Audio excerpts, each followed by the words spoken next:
Hi everyone. Today I will run you through how to set up your wheels tubeless.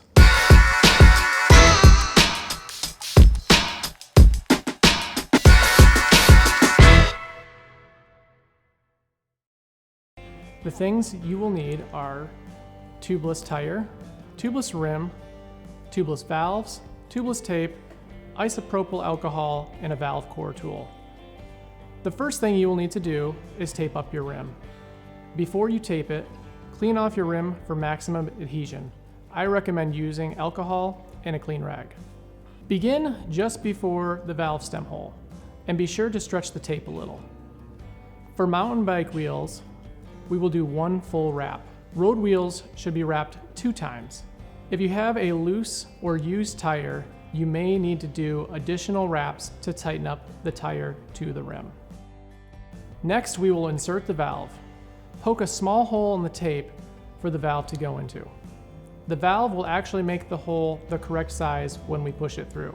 We will need to make sure the valve is super tight to ensure minimal air loss.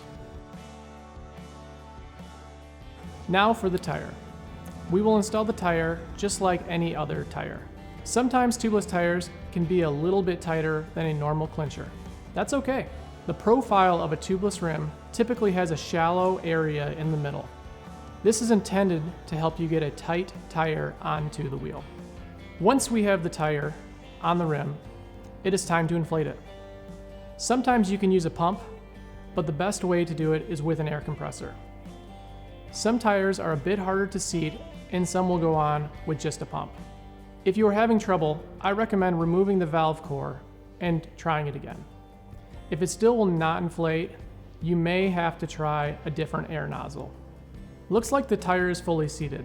Now that we have the tire fully seated, we can add sealant. We will put sealant in through the valve stem, so you will need to have the valve stem removed.